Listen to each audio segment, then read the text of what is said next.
स्वागत है आप सभी का चैनल पे। आज हम बात करेंगे कुछ महत्वपूर्ण टॉपिक्स पे। पहली खबर भारत के डिफेंस मिनिस्ट्री से है। भारतीय स्वदेशी रक्षा उद्योग ने प्रमुख रक्षा प्रणालियों की बिक्री के साथ निर्यात बढ़ाने में सफलता हासिल की है, जिसमें ब्रह्मोस सुपरसोनिक क्रूज मिसाइलें, आकाश वायु रक्षा प्रणाली और तोपखाने शामिल हैं। रक्षा मंत्रालय ने कहा कि भारतीय डिजाइन और विकास क्षमताएं 85 से अधिक देशों तक पहुंच रही हैं।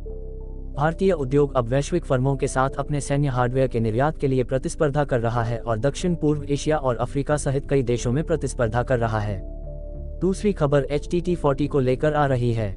HTT-40, जिसे HAL के aircraft research and design centre द्वारा स्वदेशी रूप से डिजाइन और विकसित किया गया है, IAF के प्रशिक्षण आवश्यकताओं पर आधारित है।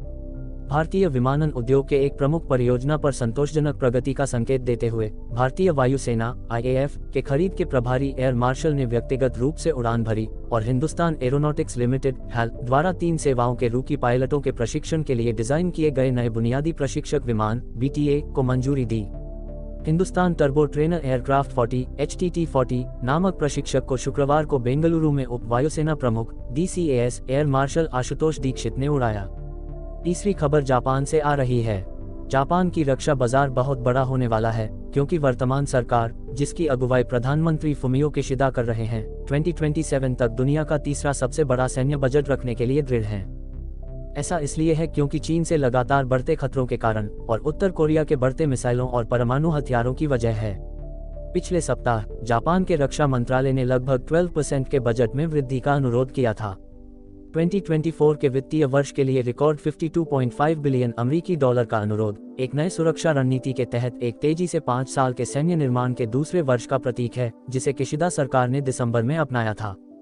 अगले 5 वर्षों में जापान 315 बिलियन अमेरिकी डॉलर खर्च करने की योजना बना रहा है। इसका मतलब है कि जापान अपनी वार्षिक खर्च को दोगुना करके लगभग 68 बिलियन अमेरिकी डॉलर तक कर देगा, ताकि वह संयुक्त राज्य अमेरिका और चीन के बाद दुनिया का तीसरा सबसे बड़ा खर्च करने वाला देश बन जाए। चौथी खबर चीन से आ रही है।